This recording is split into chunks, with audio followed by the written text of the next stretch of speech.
among blacks during the period of the Negro League, starting in 1920, going to the early 60s.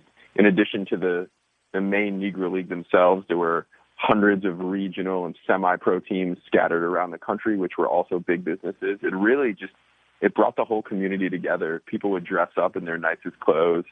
Some of these games would attract 15, 20, 30,000 people.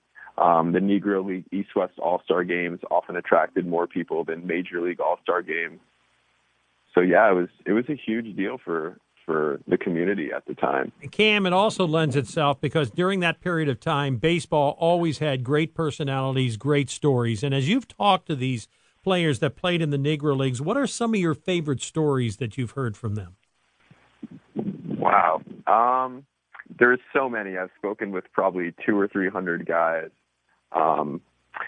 Unfortunately, many of the stories I've heard are not, I don't want to say favorite stories because they kind of have, sad themes to them or negative aspects to where they were chased out of town or their bus broke down and, nobody helped them out. But there were some pretty cool stories about guys. This isn't one particular story, but many of the guys I've spoken with were 16, 17 years old, and they just hopped on a bus, and next thing they knew, they were playing professional baseball. One of my buddies out here in Los Angeles, Nate Dancy, he was sitting in the stands when he was about 13 or 14 years old, watching his older brother play on the Memphis Red Sox, and all of a sudden they just needed somebody to come in and fill in. So he went from never having really played baseball before to playing on the Memphis Red Sox in the Negro League as a fill-in player for one game. And several months later, he ended up going out on the road and playing with the Memphis Red Sox as a teenager.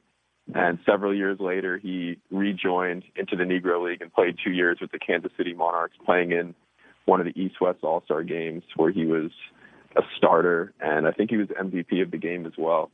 So pretty crazy how a guy just became a professional baseball player from sitting in the stands to playing in the game right then and there.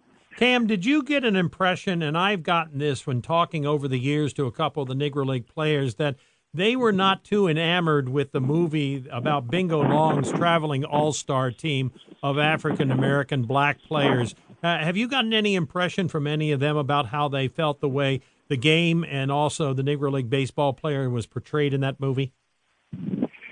I don't bring that movie up all that much, but a lot of guys look at that movie and they say, we were a serious team. The Negro League was not a joke.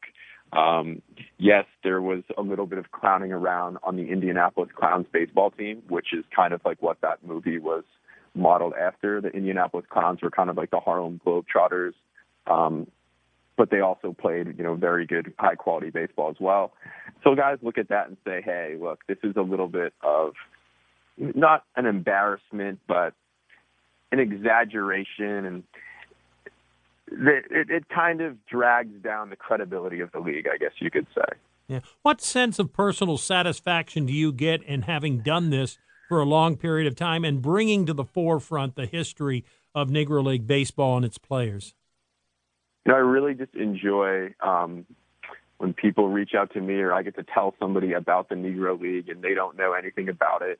And next thing that I know, they're Googling the Negro League. They want to meet a player or a player in their city's coming out to their school to give a talk. I really just enjoy seeing people learn and educate themselves about this essentially forgotten part of history and baseball history.